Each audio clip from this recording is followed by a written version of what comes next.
Muy buenas tardes a todos. Vamos a dar continuidad a nuestras jornadas del Día Internacional de la Filosofía.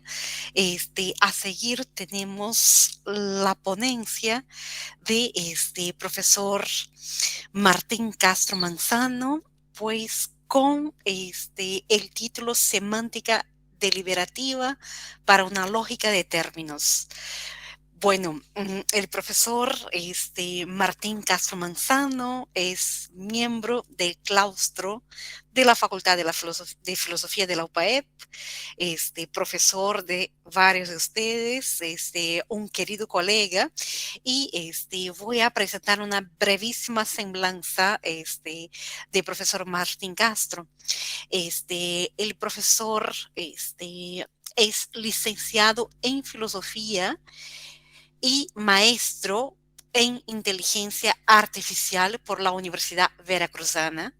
Es doctor en filosofía de la ciencia por la Universidad Nacional Autónoma de México y tiene formación en ciencias computacionales por la Benemérita Universidad Autónoma de Puebla. Es miembro del Sistema Nacional de Investigadores desde el 2015. Es miembro de la Academia Mexicana de Lógica, del Grupo Mexicano de Lógica y Computación y de la Asociación para Lógica Simbólica. Ha sido también socio de la Sociedad Mexicana de Inteligencia Artificial. El doctor Martín Castro Manzano cuenta con numerosas publicaciones en distintas revistas nacionales e internacionales. Recientemente ha publicado artículos sobre las estrategias lectoras y el desempeño en pruebas de estudiantes universitarios en textos narrativos y también sobre estrategias de lectura empleadas por estudiantes universitarios de tres diversas áreas académicas.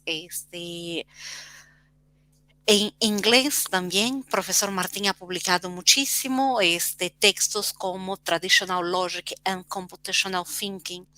Pues queremos dar la más cordial bienvenida a profesor Martín y darle a él la palabra. Muchísimas gracias, doctora Livia. Muchas gracias. Eh, bueno, pues creo que ahí ya me veo. Bueno, voy a compartir ahora mi pantalla solamente para que la presentes, para ayudarme a presentar lo que voy a presentar el día de hoy. Am, ok, bueno, creo que ahí ya se puede ver.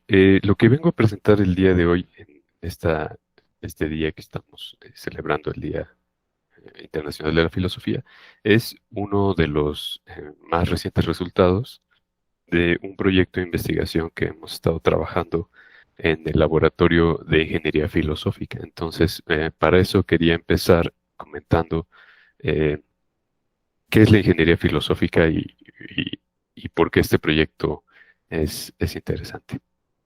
Bueno, vamos a ver, a mi modo de ver, lo que yo llamo ingeniería filosófica es la intersección de tres modos de hacer filosofía. Es la intersección de la filosofía exacta, de la filosofía experimental y la filosofía aplicada. Es como si tuviéramos, por ejemplo, aquí la filosofía exacta, aquí la experimental y aquí la aplicada. Entonces, por ejemplo, esta intersección nos permitiría ver a la filosofía como una labor cercana a la docencia.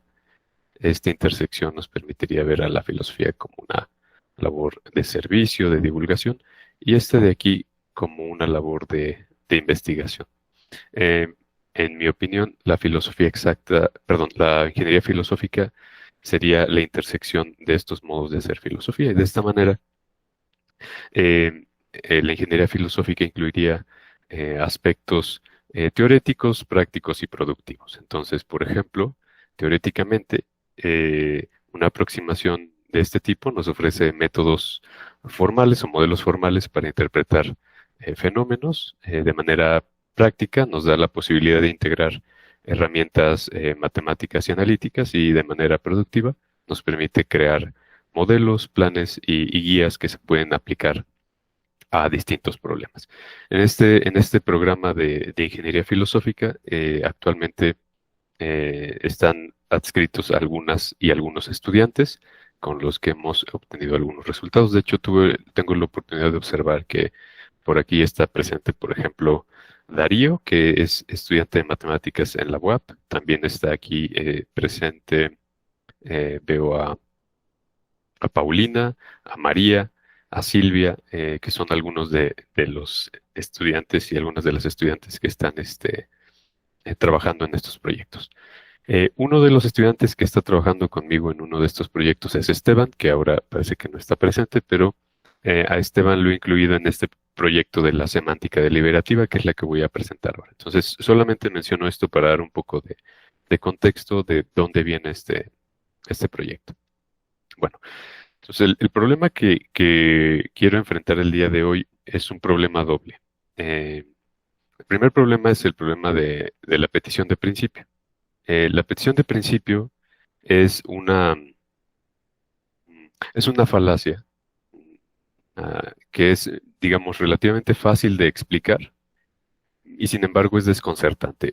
¿Por qué es fácil de explicar? Porque usualmente las descripciones típicas de la petición de principio sugieren que una petición de principio tiene esta forma lógica, algo así como P, por lo tanto P. Am, y es muy interesante porque esta forma lógica, digamos, si la interpretamos en términos clásicos, se puede ver como una tautología con esta estructura. Entonces es muy raro porque cuando hablamos de la petición de principio se nos suele presentar como una falacia y a la medida en que es una falacia, como un argumento incorrecto. Sin embargo, si la presentamos con esta estructura formal, entonces es un argumento correcto porque típicamente esta estructura pues es una tautología. Entonces hay algo en la explicación de la petición de principio que a nosotros en particular no nos cuadra y nos genera mucha ansiedad. Eh, entonces, ese es uno de los problemas. El otro problema es el de la relación que podemos encontrar entre lógica y ética. Ese problema lo podemos ver así. La lógica, por un lado, se puede ver como una disciplina normativa, lo mismo que la ética, digamos. En cierto sentido, podríamos ver a las dos disciplinas, tanto la lógica como la ética, como disciplinas normativas. Podríamos decir, por ejemplo, que la lógica es una disciplina normativa en la medida en que nos ofrece, por ejemplo, una visión permisiva de la inferencia, mientras que la ética puede ser normativa en la medida en que nos ofrece un modo de ver las cosas, digamos, prescriptivo. La ética podemos decir que es prescriptiva y la lógica es permisiva. De tal manera que, por ejemplo, la lógica la podemos ver como un conjunto de reglas que permiten la inferencia. Mientras que a la ética la podemos ver como un conjunto de reglas que regulan la conducta, por ejemplo. Ah, muy bien. Esta relación entre la lógica y la ética es interesante porque creo que nos permite entender esta frase que a mí me la enseñó el doctor Alejandro Herrera una vez. Esta frase que dice que la lógica es la ética del pensamiento, como la ética es la lógica de la conducta. Parece que hay ciertas relaciones entre lógica y ética muy interesantes. Entonces, lo que quiero hacer el día de hoy es presentar una relación entre lógica y ética para resolver el problema de la petición de principio. Eso es en el fondo lo que yo quisiera hacer. Explorar algunos nexos entre lógica y ética para ver qué podemos decir sobre el problema de la petición de principio, también conocido como argumento circular. Bueno, dicho eso, entonces nos podemos preguntar qué es lo que está pasando aquí. Bueno, la pregunta importante aquí es, ¿qué es la relevancia en la argumentación? Por qué menciono lo de la relevancia? Am, Porque, por ejemplo, podemos tener, lógicamente podemos tener las siguientes reglas. Am, P y negación de P, por lo tanto Q, para cualquier fórmula Q. Podríamos también tener Q, por lo tanto, eh, eh, no P o P, para cualesquiera fórmulas P y Q. O también la petición de principio que podríamos ver así como P, por lo tanto P. Sin embargo, hay muchos modelos de relevancia que pretenden, digamos, advertirnos de que no tenemos suficientes permisos para garantizar la legitimidad de estas dos inferencias. Em, es decir, que no podemos decir que este tipo de inferencias que estoy enfatizando en verde son relevantes. Sin embargo, como intentaré mostrar en un momento, las respuestas parece que no son suficientes para descartar la relevancia de esta forma argumental. Entonces, uno podría preguntar qué es la relevancia en la argumentación y hay personas que podrían decir que la relevancia está asociada a la validez, pero podemos encontrar que hay argumentos válidos que no son relevantes. Por ejemplo, justamente esta estructura, P y no P, por lo tanto Q. Eso es un argumento válido, pero no parece ser relevante. ¿Por qué es válido? Bueno, clásicamente esto es válido porque toda evaluación de las premisas es falsa y la conclusión podría ser verdadera o falsa, clásicamente hablando, pero eso no importa porque em, una verdad se puede seguir de cualquier falsedad y que una falsedad implique otra falsedad no es problemático. Entonces, algunas personas sugieren que a lo mejor necesitamos un criterio más alto. Correcto, Alan. Ujú. Otras personas sugieren que a lo mejor lo que hay que añadir es más bien verdad más validez. O sea, que al criterio de validez hay que añadirle la veracidad para tener un criterio de solidez. Sin embargo, yo puedo ofrecer un argumento de esta forma, P por lo tanto P, que puede ser verdadero y además válido. Y entonces tampoco parece ser, esto parece ilustrar que añadir la veracidad tampoco es suficiente para entender la argumentación. Entonces uno podría preguntar si el concepto de relevancia está bien entendido. Ok. Bueno, eh, usualmente decimos, o de manera informal, que una lógica es relevante justamente cuando evita ciertas inferencias contraintuitivas como ex falso y verum ad.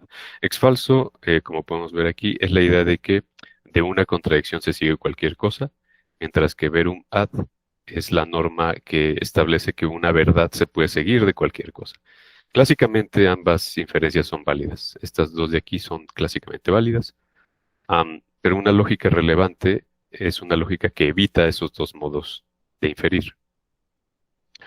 Sin embargo, esta caracterización, en nuestra opinión, no es suficiente porque aun si nos ayuda a ver cuál podría ser una condición necesaria de relevancia todavía permite demasiado porque la petición de principio seguiría siendo relevante. Sin embargo, en nuestra opinión, aunque la petición de principio sea relevante en este sentido, no es razonable. En nuestra opinión, la petición de principio no es una inferencia muy razonable. Entonces, podríamos añadir un nuevo concepto. O sea, como esta visión informal de la relevancia a lo mejor no es suficiente, podríamos añadir otra cláusula y decir más bien que una lógica es relevante cuando requerimos o cuando exigimos que el antecedente y el consecuente de una implicación estén relacionados relevantemente. Sin embargo, aunque esta es una descripción que suena legítima, tampoco puede ser suficiente porque Exfalso y Verumat la siguen cumpliendo. Miren, consideremos, por ejemplo, una idea de deducibilidad. Podemos decir, por ejemplo, que phi se puede deducir de psi si el contenido de phi, o sea, si el contenido de esta expresión es para la expresión. Y en ese sentido, uno podría decir contradicciones o tautologías. Las contradicciones y las tautologías pueden ser partes de cualquier contenido. Por ejemplo, aquí en phi y aquí perdón, en psi y aquí en phi, yo podría tener una tautología Y una tautología es parte de cualquier contenido, porque es una parte trivial de cualquier cosa. Y lo mismo que una contradicción. Más aún, si yo tuviera, por ejemplo, algo como P, por lo tanto P, aún así yo estaría compartiendo el mismo contenido y sin embargo la petición de principio aún así no parece ser relevante. Ciertamente parece que no diríamos que mm, el teorema de Pitágoras es verdadero porque el teorema de Pitágoras es verdadero. Creo que pocas personas diríamos que eso es un argumento relevante. Es una petición de principio. Consecuentemente, en un esfuerzo para clarificar y definir con precisión la noción de relevancia, em, pues la investigación se ha movido hacia adelante y ha dicho más bien que de manera formal, eh, para definir una lógica como una lógica relevante hay que estimular un principio de comunidad de variables, de tal manera que tengamos que demandar que ninguna fórmula de este tipo, o sea, ninguna expresión de este tipo, puede ser válida si phi y psi no comparten por lo menos una variable. En otras palabras, que ninguna inferencia de este tipo puede ser válida si las premisas y la conclusión no comparten por lo menos la misma variable. Esto tiene sentido porque, por ejemplo, yo podría tener la regla anterior, x falso, y decir P y no P, y después tratar de concluir que Q. Y claro que diríamos que en este sentido no es relevante porque aquí en las premisas solo tengo P y en la conclusión tengo Q y no hay ningún nexo entre ellas. No estoy compartiendo por lo menos una misma variable. Y esta tercera formulación es interesante, es más clara que las anteriores, es más precisa y además se puede desarrollar de manera sintáctica en términos de uso en una prueba y así decimos que una lógica es relevante si en todo teorema de la forma phi implica psi, phi es usada para probar psi usando una regla adecuada de inferencia. Y esto es muy interesante, sin embargo, estas consideraciones semánticas y sintácticas son un poco extrañas porque aún así permiten la validez de ciertas inferencias inquietantes como la petición de principio. En otras palabras, lo que estoy sugiriendo con esto es que estas tres distintas nociones de inferencia relevante aún, aún así siguen permitiendo la digamos, la aceptación de una petición de principio como si fuera una, un argumento correcto. Y eso a nosotros no nos parece completamente razonable. Sin embargo, hay otro modo de aproximar la relevancia. De hecho, hay muchos modos de aproximar la relevancia. Uno de ellos es el modo aristotélico. Aristóteles en algún lugar sugirió que una petición de principio es una falacia porque no da cuenta de explicaciones causales, ya que depende de asumir lo que uno quiere explicar. Y eso tiene sentido porque la petición de principio, cuando decimos P, por lo tanto P, parece que estamos diciendo que P explica a P. Pero eh, es muy raro tratar de explicar algo asumiendo lo que uno quiere explicar. Y eso está interesante porque se liga con otra idea de Aristóteles, quien dice que un requisito de una inferencia legítima es que la conclusión tiene que ser diferente de las premisas. Por supuesto, ese no es un requisito suficiente, solo es un requisito necesario, pero es un requisito interesante que se puede aproximar lógicamente. Entonces, lo que podemos ver es que hay un sentido de relevancia que no es el mismo que los tres sentidos previamente descritos. Es un sentido de relevancia entendido en términos de una relación causal que evita la petición de principio y también ex falso y verumado. Y este sentido de relevancia lo podemos encontrar en la silogística, por eso podemos hablar de que hay una noción de relevancia silogística. ¿Ok? Sin embargo, el cultivo de este tipo de lógicas tradicionales y aristotélicas, a pesar de algunos esfuerzos actuales, pues ha sido, digamos, dejado de lado, especialmente desde el siglo XX, desde principios del siglo XX, y con muy buenas razones. De hecho, veremos algunas de ellas más adelante.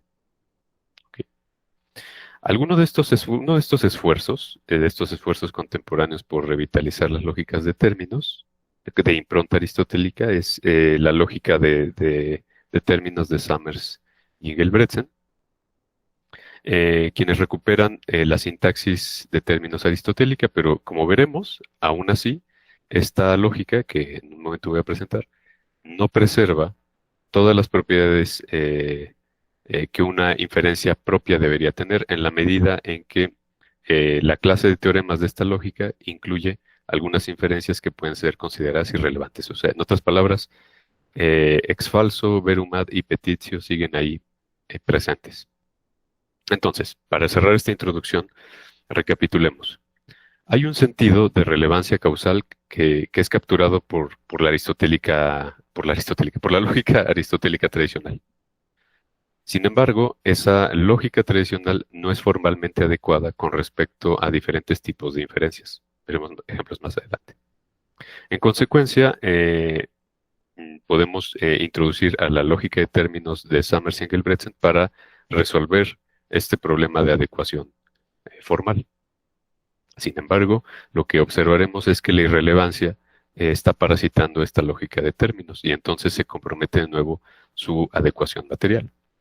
Y de ahí entonces nace nuestra contribución, que consiste en ofrecer una sintaxis y una semántica para resolver este problema de irrelevancia, y con ello esperamos vincular no solo lógica y ética, sino también ofrecer una respuesta al problema de la petición de principio. Bueno, entonces empecemos con algunas observaciones básicas de lógica. Recordemos que la silogística es una lógica de términos que tiene su origen en primeros analíticos de Aristóteles y que se enfrenta con la inferencia entre enunciados categóricos, enunciados que tienen esta sintaxis. Una cantidad que puede ser universal o particular, un término sujeto, un término predicado y a su vez la unión a partir de estos términos a través de una cualidad que puede ser la cópula afirmativa o la cópula negativa. Y sabemos que esta lógica se puede ordenar de tal manera que tenemos cierto número de inferencias correctas. Ok, por ejemplo, podemos nosotros armar, utilizando este tipo de lógicas, inferencias muy sencillas como esta de aquí. Eh, todo computólogo, toda computóloga es animal, todo lógica o lógica es computólogo, por lo tanto todo lógico es animal. Es una inferencia típica que se puede usar en la silogística. Sin embargo, desde 1860, Augustus de Morgan ya había notado que esta lógica, la lógica aristotélica tradicional, es una lógica que tiene muchos problemas, por ejemplo, para hacer inferencias con relaciones. Ahora veremos un ejemplo de ello. En 1900, Bertrand Russell hizo popular o popularizó la idea de que los límites de la silogística se deben a su sintaxis de términos. O sea, a esta idea de que tengo un término sujeto más un término predicado. En 1930, Carnap generalizó este juicio o esta evaluación a toda la lógica tradicional, al sugerir que la sintaxis de estas lógicas solamente puede ser predicativa, o sea, que solamente podría usarse en enunciados categóricos. Y entre 1960 y 1980, Peter Gitch reincorporaría estas críticas y aún más utilizaría un argumento mortal en contra de las lógicas de términos, sobre todo de la lógica tradicional aristotélica, a partir del concepto de homogeneidad de términos. Lo que quiero decir con esto es que las lógicas de términos, sobre todo la lógica tradicional aristotélica, ha sido muy golpeada y con buena razón, porque en efecto tiene todo este tipo de problemas. Para visualizar esto, consideremos el siguiente esquema comparativo. Tomemos algunos enunciados del lenguaje natural y veamos sendas representaciones tanto en silogística como en la lógica de primer orden, contemporánea y clásica. Por ejemplo, si yo digo algo como todo griego es mortal, en silogística podría utilizar, por ejemplo, una representación latina para hacer esto. Y en la lógica de primer orden, ya utilizando cuantificadores, variables y otras constantes lógicas, signos de predicados. También puedo tener la representación de un enunciado universal. Pero si ahora yo quiero representar, por ejemplo, un enunciado singular, como Sócrates es griego, si yo lo quiero hacer con la silogística, parece que lo puedo hacer, pero ya empiezo a tener algunas dudas de si lo estoy haciendo correctamente.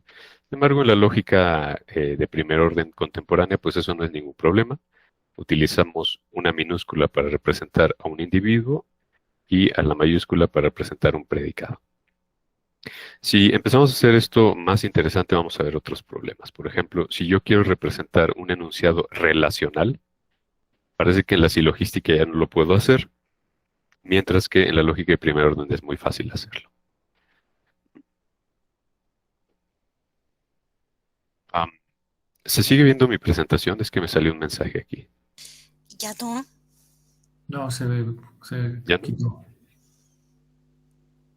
A ver, permítanme, déjenme ver si puedo volver a presentar.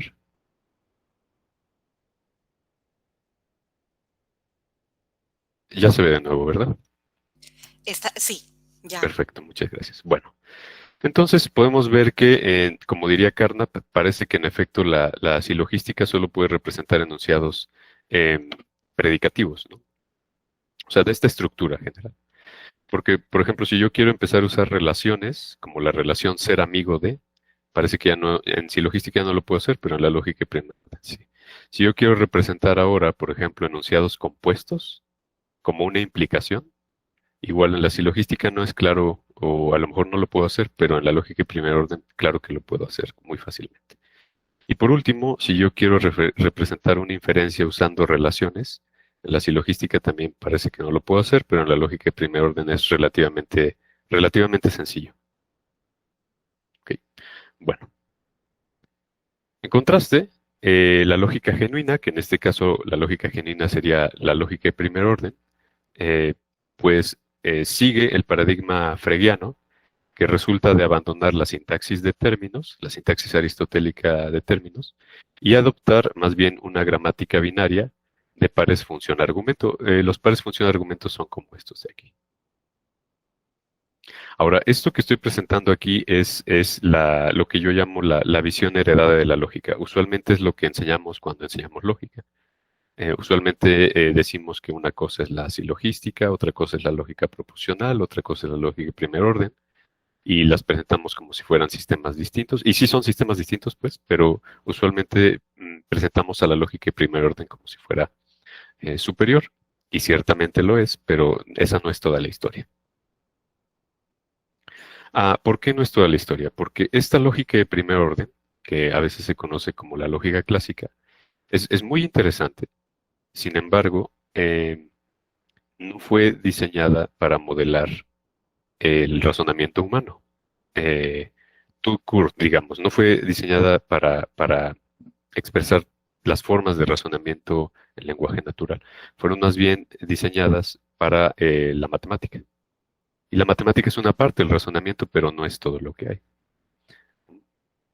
Bueno, dicho esto, la visión anterior que ofrecí de la silogística, aunque formalmente puede ser correcta, está un poquito fuera de contexto, porque la silogística, eh, eh, pensamos, puede formar parte integral de lo que podríamos llamar un corpus aristotélico, que se podría definir mediante esta tupla. Y en esa tupla tenemos varios elementos. Por ejemplo, tenemos una teoría epistemológica que incluye distintos conceptos como el concepto de pauge y silogismos. Por ejemplo, una teoría de la causalidad que distingue distintos tipos de causas. Una teoría ontológica muy interesante que parece ser sistémica. Una teoría psicológica que nos ayuda a usar el concepto de hábito para explicar la conducta. Y una teoría lógica que está diseñada para vernoslas con categorías, referencias, enunciados, explicaciones e incluso algunos sesgos cognitivos. Esta última teoría lógica es interesante porque justamente incluye a la silogística como una teoría de la inferencia deductiva. Pero lo que quiero explicitar con esta breve presentación del corpus es que la presentación que hice previamente es incompleta porque la silogística tiene ciertas contrapartes semánticas asociadas con otros componentes del corpus. Y por lo tanto, la descripción inicial que di la silogística eh, eh, está perdiendo cierta cualidad que se puede entender mejor si tomamos en cuenta los elementos que mencioné previamente. ¿Y cuál es esta cualidad? Bueno, que la silogística en efecto es una teoría de la inferencia deductiva, pero está diseñada, como habíamos dicho, para evitar cierto tipo de irrelevancia causal. Y para ilustrar mejor este tipo o esta idea, consideremos el siguiente esquema que se puede conocer como la exposición de Boecio. Según la exposición de Boecio, el discurso podría ser simple o complejo. Un discurso simple, pues pueden ser enunciados. Un discurso complejo, a su vez, podría no tener modo o no tener figura, o tener modo y figura, que son conceptos de la lógica tradicional. Cuando no tiene modo y figura, pues podríamos estar en la presencia de algunos ejemplos. Por otro lado, cuando nuestro discurso ya es complejo y tiene modo y figura, pueden ocurrir dos cosas. Que la conclusión no se siga con necesidad o que la conclusión sí se siga con necesidad. Cuando no se sigue con necesidad, lo que tenemos es una inferencia inductiva. Y cuando se sigue con necesidad, hay dos alternativas. O se sigue con necesidad porque la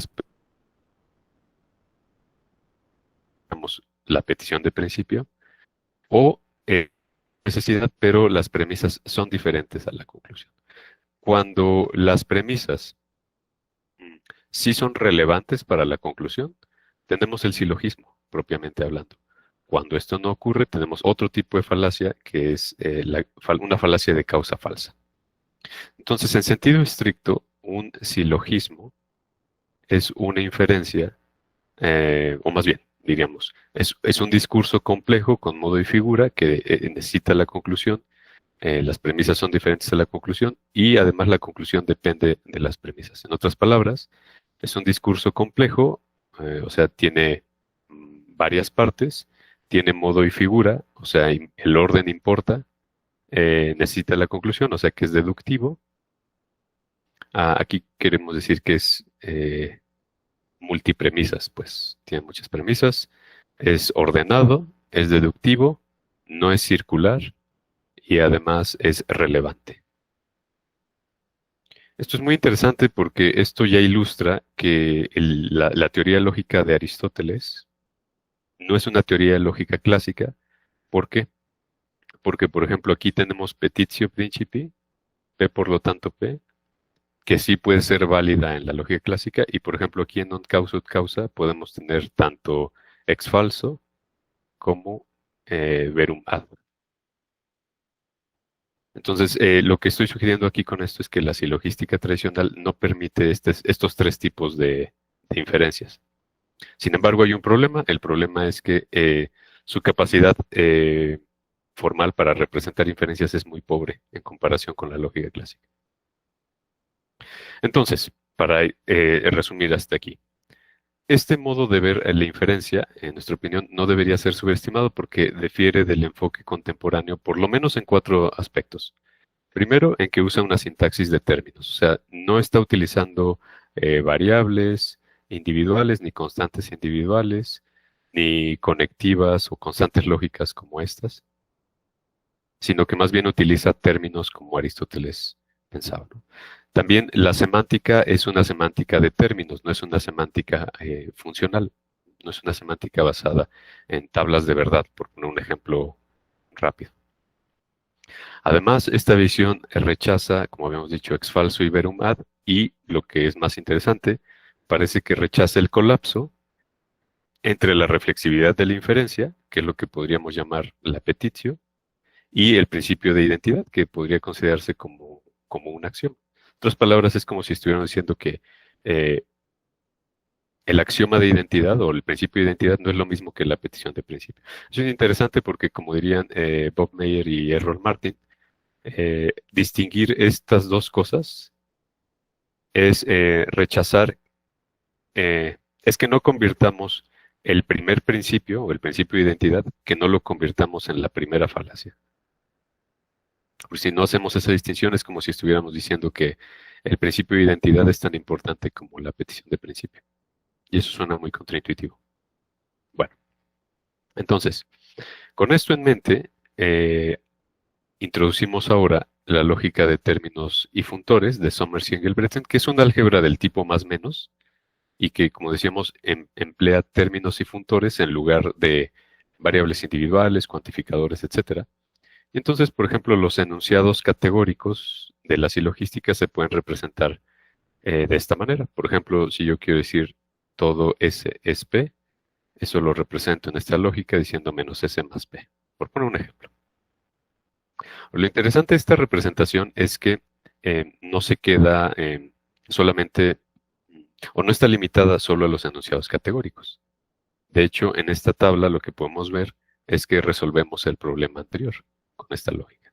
Entonces, podemos representar todo lo que se puede representar en la lógica de primer orden también se puede representar en esta lógica de términos. De esa manera se resuelve el problema de la adecuación formal, o sea, sí podemos representar otras cualidades.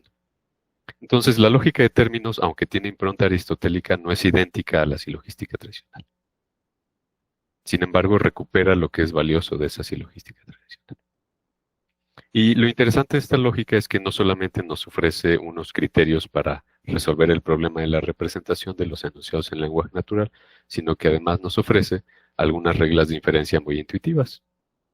Por ejemplo, podemos decir que una conclusión se sigue de un conjunto de premisas si y solo si la suma algebraica de las premisas es igual a la suma algebraica de las premisas, de la conclusión, perdón. Y además, la cantidad de premisas particulares es igual a la cantidad de conclusiones particulares. Entonces, por ejemplo, si recuperamos el silogismo que habíamos puesto hace unos minutos, podemos observar que ya una vez que hemos representado a esta inferencia en esta lógica de términos, podemos observar cómo funciona esta regla. Si yo sumo las premisas, me voy a dar cuenta que menos C y más C se van a cero, se eliminan. Y al eliminarse el menos C con el más C, me queda justamente en la conclusión menos L más A, que es lo que tenemos aquí en las premisas. De tal manera que la suma de las premisas es igual a la suma de la conclusión. Y por cierto, para terminar de completar el ejemplo, en este caso el número de premisas particulares es 0 y el número de conclusiones particulares es 0, de tal manera que se cumplen las dos condiciones. Ahora, esto es en lo que concierne a la inferencia silogística, pero como tenemos otros tipos de inferencia, tenemos también más reglas. Y este es un breve resumen de las reglas de inferencia que podemos encontrar en esta lógica de términos. Ahora, como las reglas pueden parecer complicadas, no lo son, pero aunque pudieran parecer complicadas, o porque pueden parecer complicadas, lo que hemos hecho es desarrollar un método arborescente para esta lógica de términos. Brevemente, tenemos estas reglas de expansión. Siempre que tenemos una expresión de este tipo, la podemos abrir, o sea, podemos hacer un árbol de esta manera, y siempre que tenemos una expresión de este tipo, nos vamos, digamos, en serie. Digamos aquí, expresiones que empiezan con el menos, nos vamos en paralelo, digamos, y cuando tenemos expresiones que empiezan con más, nos vamos en serie. Y utilizando estas reglas arborescentes, pues podemos representar a la silogística tradicional. Y lo que es más interesante, como esto va más allá de la silogística tradicional, también podemos representar otro tipo de inferencias, inferencias que ya tengan relaciones, múltiples premisas e incluso múltiples cuantificadores. Muy bien. Sin embargo, aún así, podemos notar que dentro de esta lógica, ex-falso, verumad y petitio siguen presentes. En otras palabras, resolvemos el problema de la adecuación material y formal, pero se introduce un nuevo problema o aparece un nuevo problema. Y es que estas inferencias que no son causalmente relevantes siguen parasitando la lógica de términos. Entonces, ante ese problema, lo que hemos hecho es hacer una breve modificación a las reglas previas, añadiendo este nuevo componente, que a lo mejor no se ve con mucha claridad, pero las reglas previas no tenían este componente. Déjenme regresar rápidamente a esas otras reglas para que se pueda ver con más claridad. Las primeras reglas solamente tienen un índice. La nueva modificación incluye, además del índice, una letra F. Ahora explicaré de dónde viene esta letra F.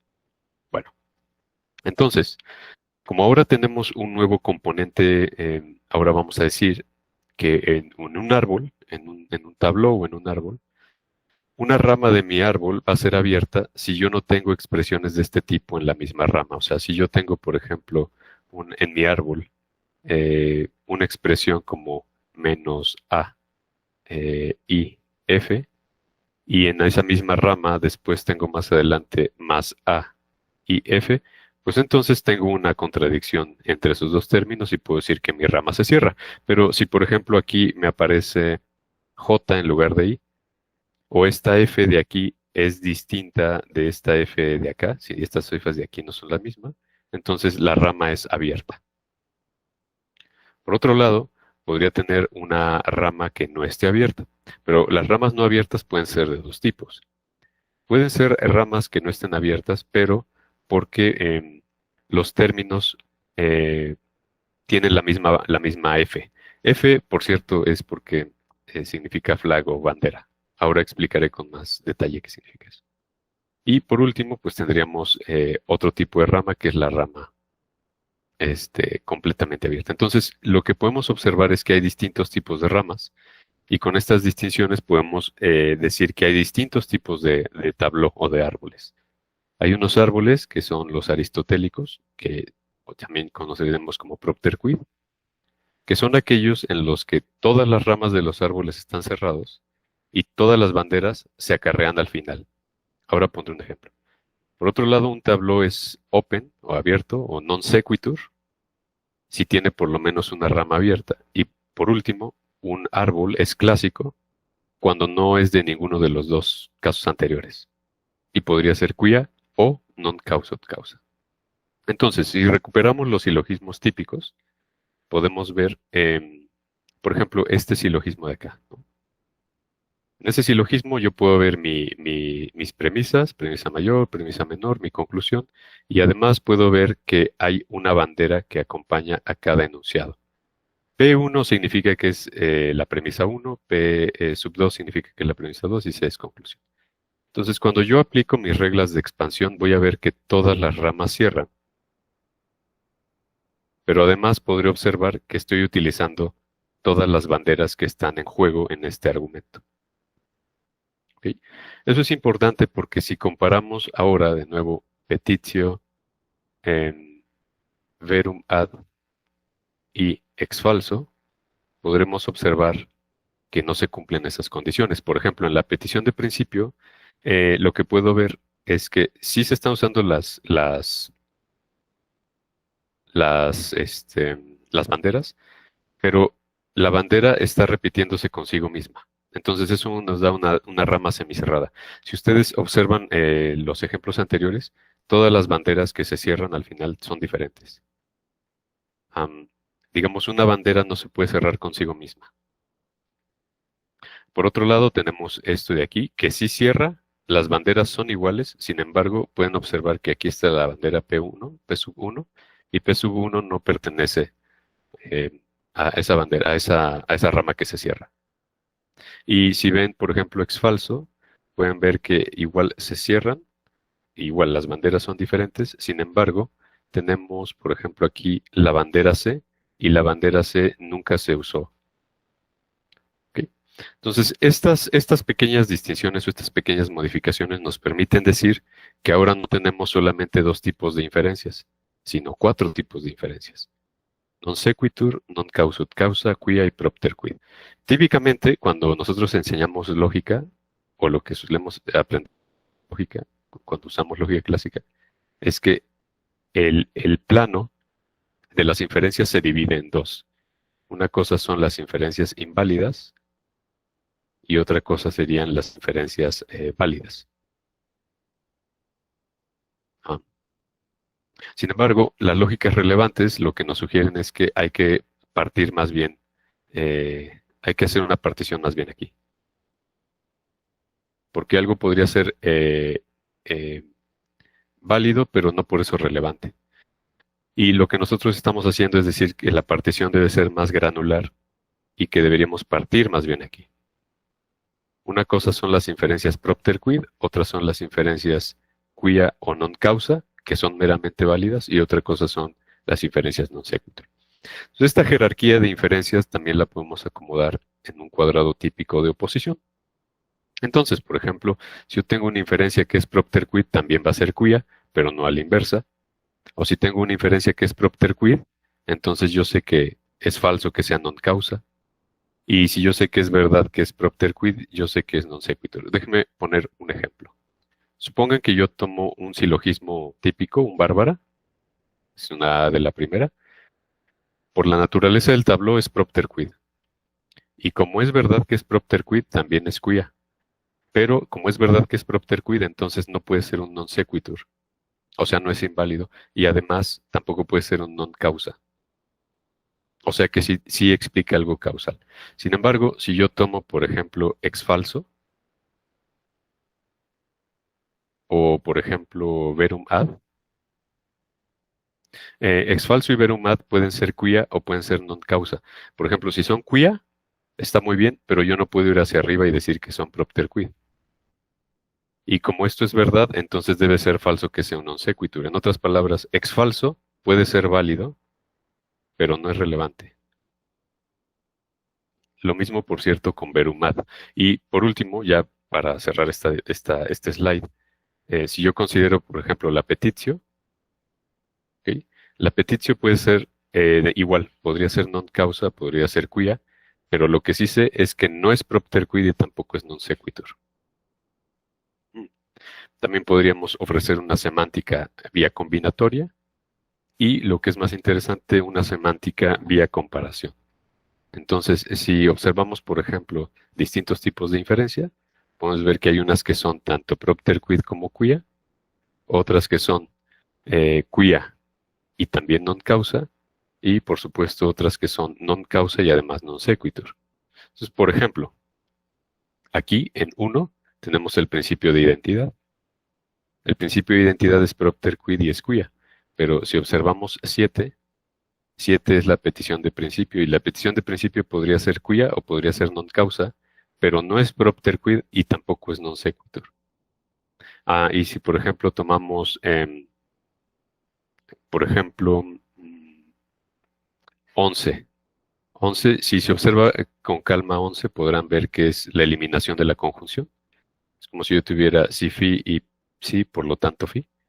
Lo que estoy sugiriendo en este esquema es que phi y psi, por lo tanto phi, es una inferencia muy cercana a la petición de principio. Entonces es quia o es non causa, pero no puede ser propter quid. Lo mismo en 12, que sería la introducción de la disyunción. Que incluso hasta esto podría explicar por qué algunos estudiantes, cuando se les explica la introducción de la disyunción, por qué les parece tan atípico, por qué les parece tan extraño decir que si phi es verdad, por lo tanto phi o psi también se puede obtener. Y al final tenemos, por ejemplo, algunas falacias, como por ejemplo es la 18, que es la falacia existencial, o el 17, que es la falacia del término, de un término no distribuido en la conclusión. Estos todos son non causa. Entonces, como se puede apreciar aquí, la partición de inferencias es más rica y más interesante que solo decir válido o inválido. Tenemos ahora otro tipo de inferencia. Entonces, hasta aquí está muy interesante porque este método parece funcionar de manera consistente. Le faltan ciertas garantías filosóficas. En otras palabras, tenemos la sintaxis, pero todavía necesitamos alguna semántica filosófica. Entonces, dada esta situación, lo que queremos hacer es, para que se vea con más claridad la unión entre lógica y ética, lo que queremos hacer es mostrar cómo podríamos acomodar una semántica deliberativa en lugar de una semántica de valores de verdad. Entonces, para eso, notemos que en estos árboles, o en esta lógica que hemos presentado, utilizamos expresiones de este tipo. Expresiones donde tenemos el funtor, donde tenemos el término, donde tenemos un índice y donde tenemos una bandera. Como veremos en un momento, resulta que ya hay una semántica que nos expresa lo que significa el funtor. El funtor usualmente nos expresa la presencia o la ausencia de una propiedad. El término, un concepto. y el índice un individuo, o un dominio en donde podemos hablar de algún individuo. Pero la pregunta es, ¿qué significan esas Fs o esas banderas? Lo que hemos hecho es, digamos, para ofrecer esta semántica, hemos seguido 4 pasos. En estos pasos nos ha acompañado Esteban. Esteban ha estado trabajando en la fundamentación de estos pasos. Primero lo que tendremos que hacer es tratar de explicar que hay buenas razones para rechazar las petitio, las inferencias petitio, como si fueran probativas o relevantes, aun si preservan la verdad. En otras palabras, hay buenas razones para decir que una petitio puede ser válida, pero eso no quiere decir que sea relevante. Y esta observación, observaremos que se sigue de una diferencia cualitativa entre una premisa y una conclusión. Y estas diferencias cualitativas las vamos a ligar a la diferencia entre medios y fines. Y al final trataremos de conectar estas distinciones para ver si podemos ofrecer una síntesis formal de todo esto. Bueno, brevemente, que el repetición no es relevante puede justificarse así. Por ejemplo, Aristóteles, como habíamos dicho, sugiere que una inferencia probativa es una inferencia en la cual la conclusión, aunque esté relacionada con las premisas, tiene que ser diferente a ella. Pero hay un problema porque en una petitio, el mismo enunciado es tanto premisa como conclusión. Pero entonces tenemos ahí un argumento que nos diría que una petitio no puede ser probativa. Claro, ¿no? Si una premisa, por ejemplo, es previa y mejor conocida que una conclusión, y decimos que una petitio es probativa, es como si estuviéramos diciendo que el mismo enunciado es más y menos conocido y previo y no previo a sí mismo. Entonces parece que admitir que una petitio es un argumento probativo nos lleva a una contradicción. Entonces de aquí tendríamos que sacar o concluir que una petitio no puede ser probativa. Bueno, ok, no puede ser probativa, pero eso no quiere decir que no preserve verdad. En otras palabras, esto puede seguir siendo una tautología, pero entonces una tautología no es lo mismo que una prueba estricto sensu. En otras palabras, la validez no es suficiente para garantizar relevancia, lo cual ya sabíamos, pero esto es otro modo de argumentarlo. Y esto nos ofrece razones para seguir distinguiendo entre inferencias quia y propter quid, porque hay una diferencia entre entender que algo es, lo cual es lo que significa, y entender por qué algo es, lo que significa propter quid. Y para Aristóteles, una inferencia propter quid es una inferencia que prueba la conclusión por razones propias. Y estas razones propias las podemos enlaces adecuados entre términos. Que eso, si alguien de las ramas del árbol, todas las banderas sean diferentes y que se usen todas las banderas. Porque queremos recuperar la idea de que se reclamen todos los enlaces entre los términos. Y eso, como habíamos visto en los árboles previos, eso no ocurre ni con la petitio, ni con exfalso, ni con ver humano. Y claro, ya, digamos, ya en términos un poco más epistemológicos, tiene sentido, porque seguramente nosotros podemos probar cualquier cosa usando petitio o exfalso, y cualquier cosa es una prueba de verum ad. Sin embargo, ninguna de esas pruebas puede ser causalmente relevante, porque como habíamos visto en los árboles previos, no reclaman todos los enlaces apropiados entre términos. Por ejemplo, en particular, en una petitio no se reclaman los términos de las premisas. En exfalso no se reclaman términos de la conclusión. Y en verum ad no se reclaman términos de las premisas. De manera, digamos, más tradicional, diríamos que hay unas inferencias en las que tenemos verdad, pero no sabemos por qué tenemos esa verdad. Esas serían las inferencias quia. Tenemos verdad, pero no tenemos la razón de esa verdad.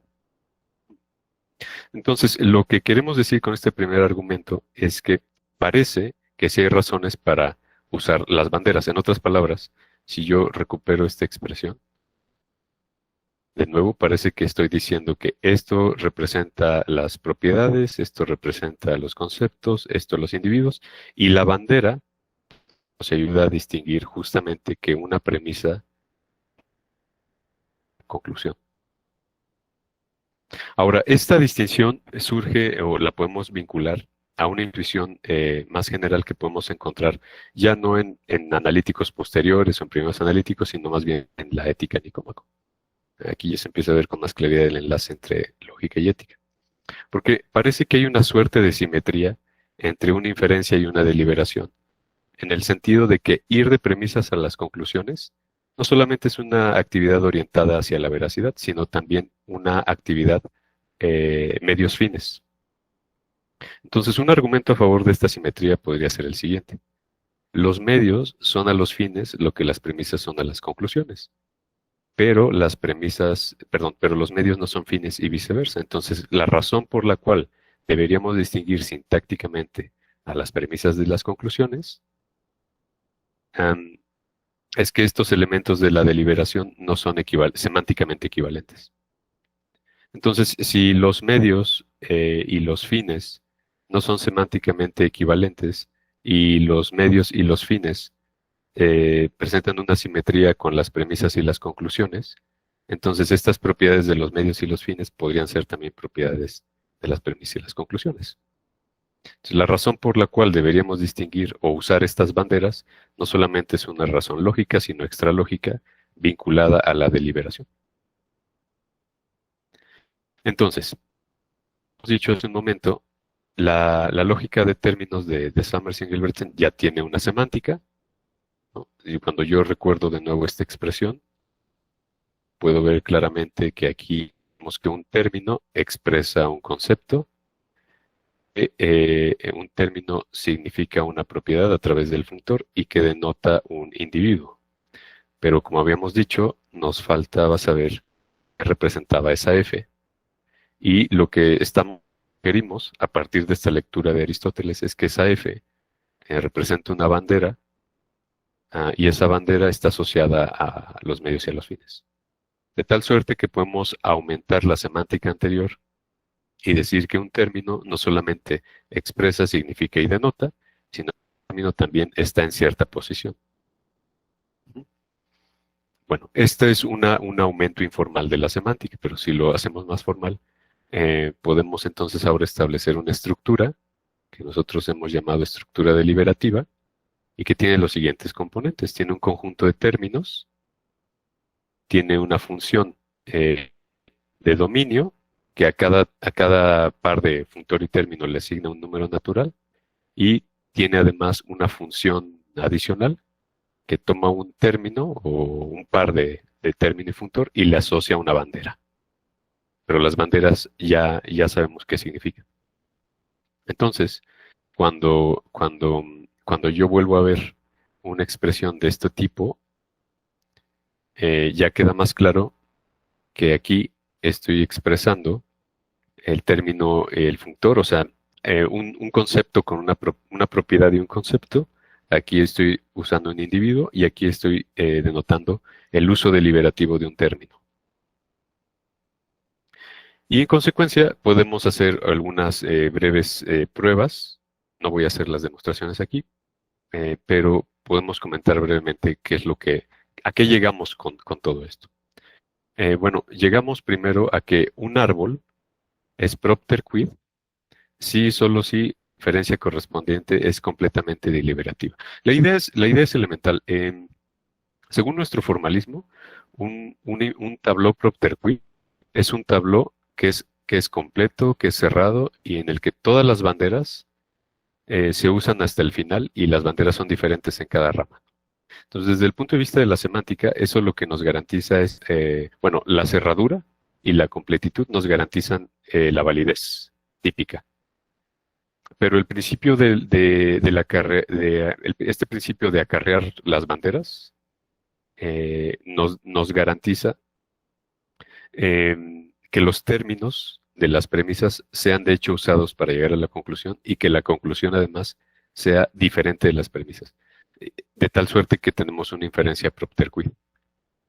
Mientras que las inferencias qui non causa solo serían parcialmente deliberativas porque las condiciones anteriores solo se satisfacen para algunas para algunas banderas, no para todas.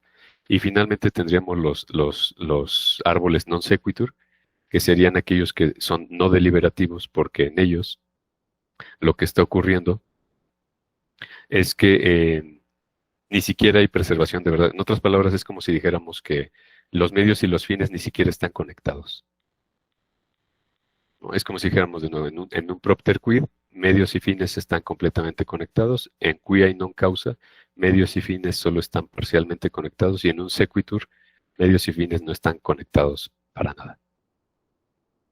Visualmente podríamos ver esto así. Desde el punto de vista de la inferencia, diríamos, de nuevo, volviendo a este esquema, que mientras más pequeño es el recuadro, la inferencia es más deliberativa. Es decir, la fuerza deliberativa es mayor. O si lo vemos desde el punto de vista de la inferencia, en un non sequitur no hay ningún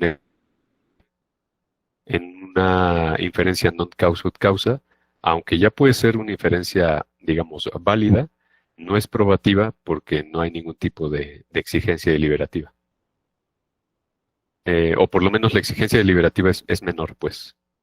En una inferencia quia ya tenemos una exigencia deliberativa mayor, pero solo es parcial. Y por último, en un propter quid ya tenemos una exigencia deliberativa completa, porque es una inferencia en la que la conclusión se sigue de las premisas son relevantes para la conclusión, y además la conclusión está relacionada relevantemente en las premisas. Eso desde el punto de vista de la inferencia, pero también lo podríamos ver desde el punto de vista de cada árbol o de cada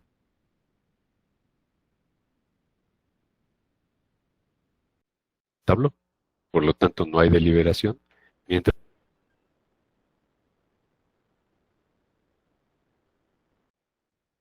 que los árboles que no, y los árboles que son completamente cerrados o propter quid son aquellos en los que la deliberación es completa.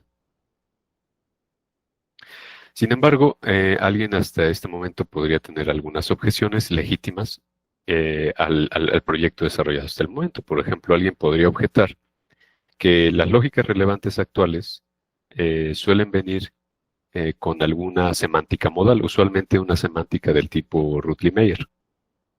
Y claro, y podría preguntar que dónde está la semántica modal de esta propuesta.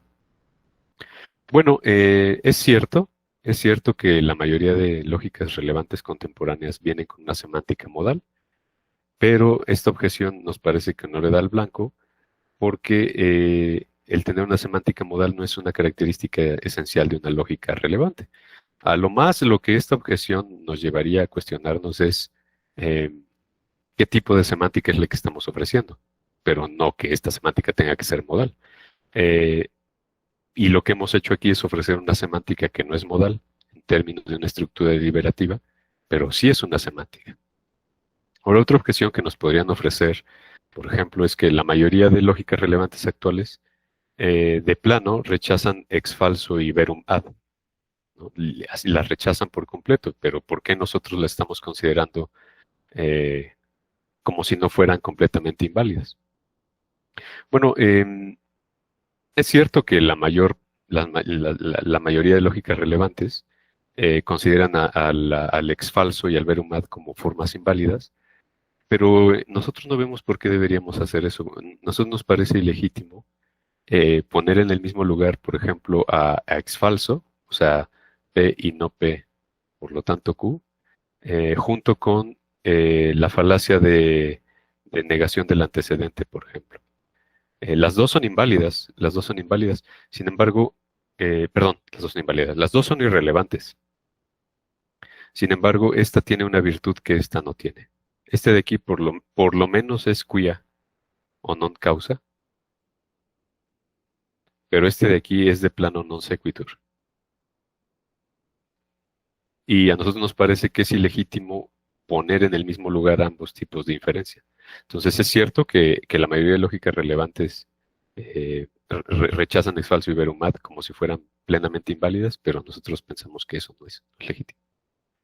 Y una tercera objeción podría sugerir que las lógicas relevantes actuales están desarrolladas en términos de una semántica intuitiva para la implicación, pero ¿cuál podría ser la implicación en una lógica de términos?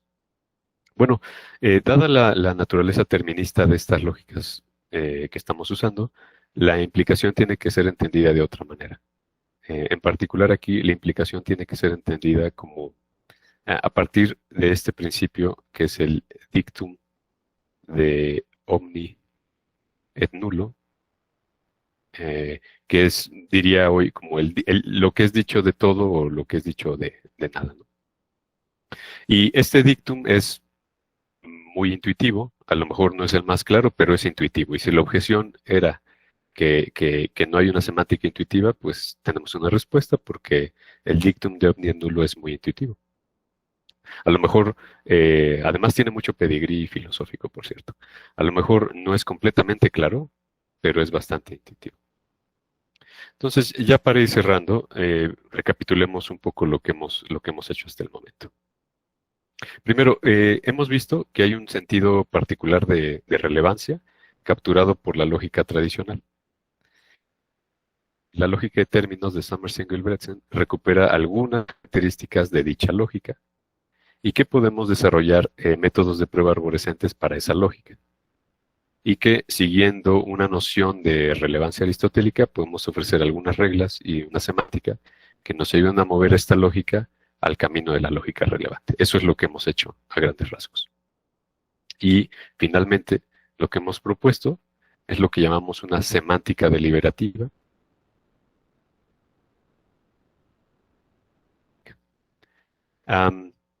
Y lo principal se puede resumir así. Así.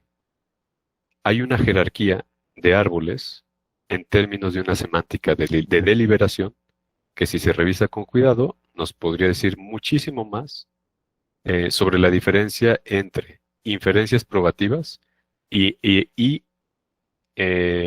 inferencias que son meramente preservativas de la verdad. O, mejor aún, ¿no? Dicho, como dice el profesor Casales, dicho pronto y mal, estos resultados sugieren que las inferencias relevantes o probativas se parecen mucho semánticamente hablando a las buenas decisiones, a tomar decisión. Y muchísimas gracias, con eso concluyo mi presentación.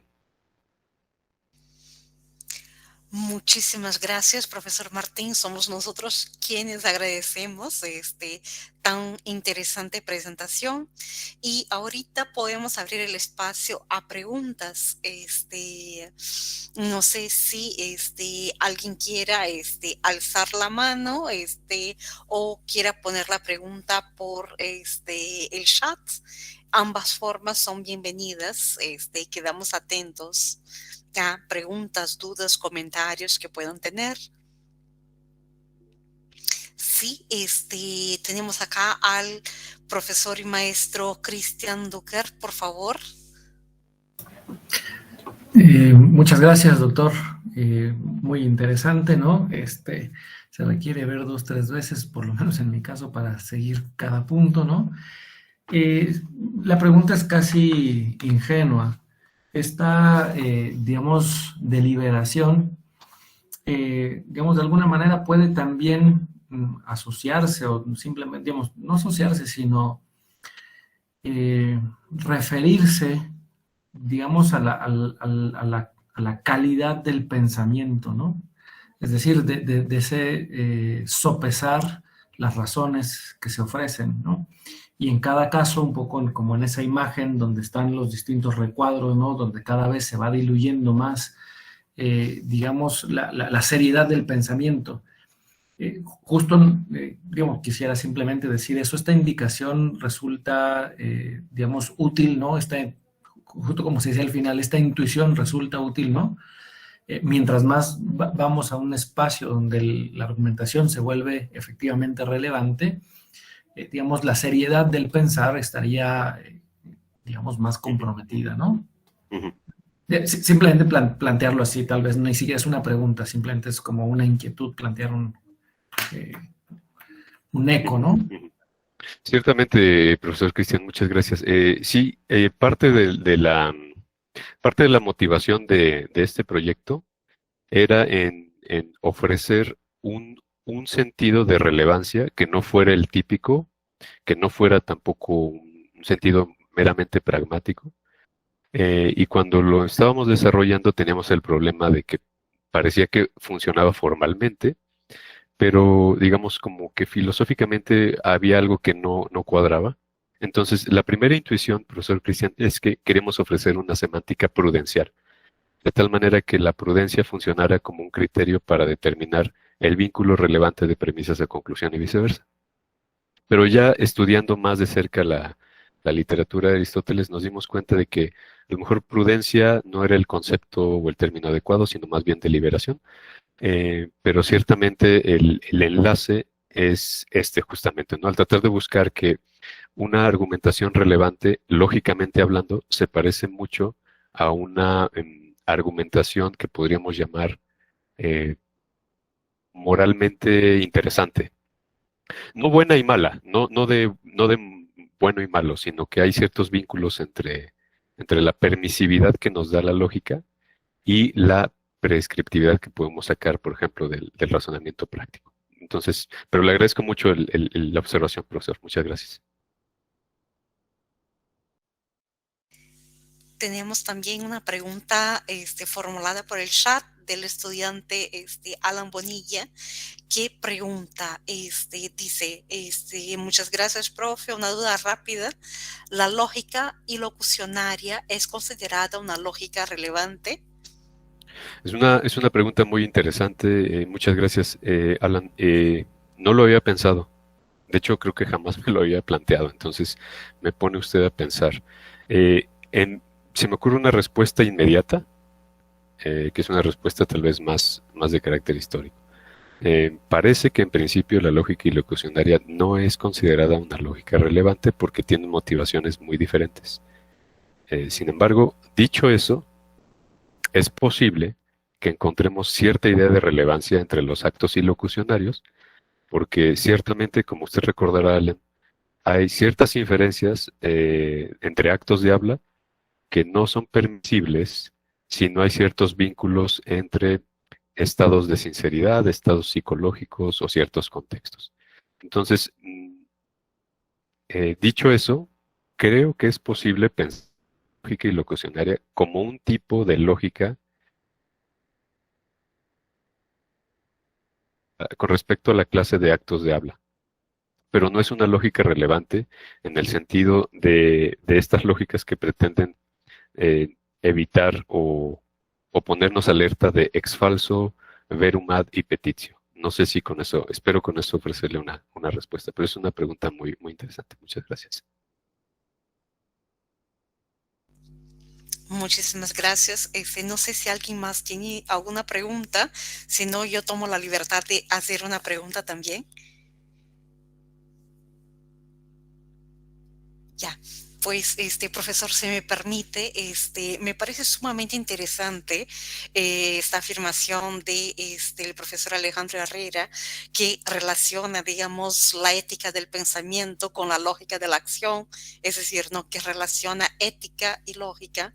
Este, mm, a ver, yo estudiando la racionalidad de la ética Nicómaco, me he encontrado con que algunos autores mm, hablan de la relación medio-fin presente en la estructura de la acción de la racionalidad ética, de la ética Nicómaco, como una estructura que también en cierto modo podría ser explicada como una relación fines-fin. ¿En qué sentido?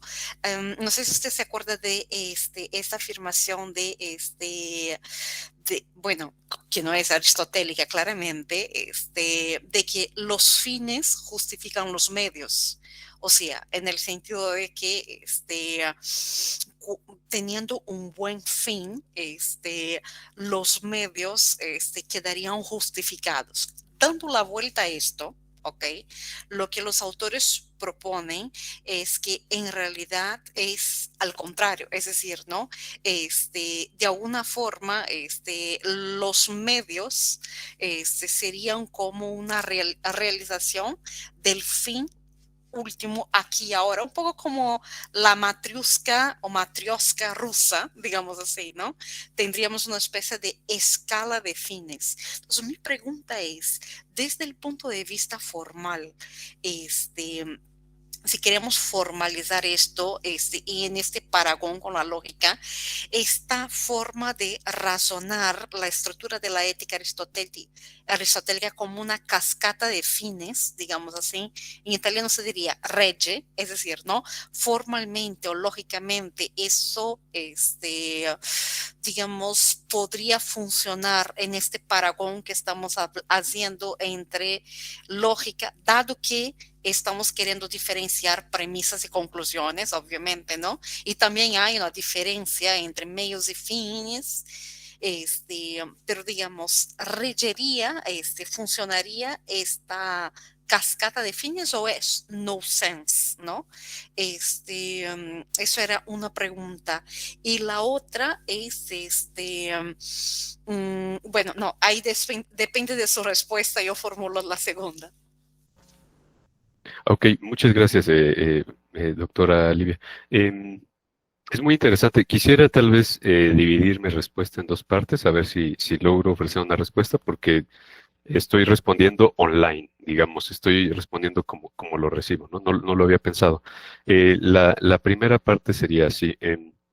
Ciertamente, si nosotros pensamos en esta frase de que los fines justifican los medios, siguiendo la analogía que se presenta en este trabajo, uno podría concluir que a lo mejor eso sería equivalente a decir que la conclusión justifica las premisas, lo cual suena contraintuitivo. Em, Ciertamente aquí ciertamente creo que eso es cierto. Quizá aquí lo que hay que pensar más bien es la diferencia entre una deducción y una abducción. Cuando decimos, por ejemplo, que los fines justifican los medios, tal vez lo que estamos diciendo es que los fines explican los medios que hemos utilizado, en cuyo caso tendríamos una estructura más bien abductiva, más que deductiva. Porque la idea de Aristóteles, si no recuerdo mal, doctor, usted me corregirá, es que yo pongo un fin, yo establezco un fin, y yo después busco los medios para lograrlo, ¿no? O sea, mi fin a lo mejor es hacer que la persona esté sana, entonces busco los mejores medios para que la persona esté sana. Pero eso es muy similar a cuando en matemáticas yo digo, tengo este teorema que quiero demostrar, y ya que fijo el teorema a demostrar, busco las premisas para intentar demostrar el teorema. Entonces, desde el punto de vista estructural, eh, son los medios como las premisas las que nos ayudan a justificar la conclusión. Sin embargo, se entiende que a veces podemos utilizar los fines o las conclusiones para explicar más bien de dónde vienen las premisas o para explicar cuáles fueron los medios que utilizamos. Entonces, eso se me ocurre ahorita como una potencial respuesta a esa distinción. Lo tengo que pensar más, pero es lo que se me ocurre. Y después, con respecto a lo que usted dice de esta cascada de fines, en principio no habría tanto problema si seguimos la metáfora, porque, digamos, lo problemático sería más bien entender Dios. Eh, Porque, digamos, lo que lógicamente no podría ocurrir es tener un número de premisas para llegar a una conclusión, aunque sí podríamos tener un número infinito de conclusiones a las cuales podríamos. Entonces, no habría tanto problema con una, pues habría más problema con una cascada de medios. Pero de nuevo, ofrezco estas respuestas online, ¿no? Tengo que pensarlo con más detenimiento. Muchas gracias. Yo que agradezco, muchísimas gracias, profesor. Hay también acá, ya no hice la segunda pregunta porque quiero dar espacio a la pregunta de Miguel que está en el chat y que dice, los actos del habla con esta lógica propuesta, se consideran entonces como cualquier otro acto.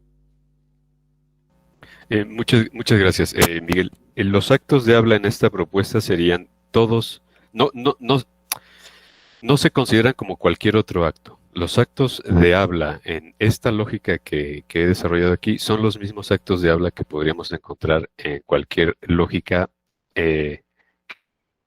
los declarativos o condicionales. O sea, son asertivos. O sea, son afirmaciones, negaciones,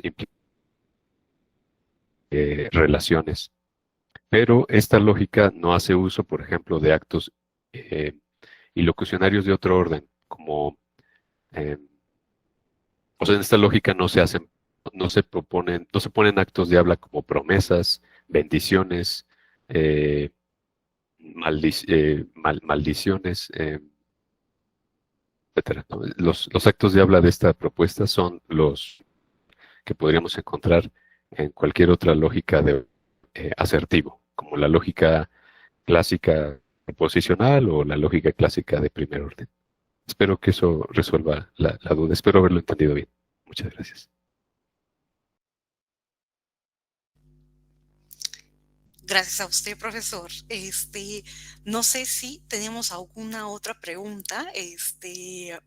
Si no tenemos más, ninguna otra pregunta, más bien lo que quiero hacer es, en este momento, pues otorgar a profesor Martín la constancia por haber impartido la conferencia magistral Semántica Deliberativa para una lógica de términos.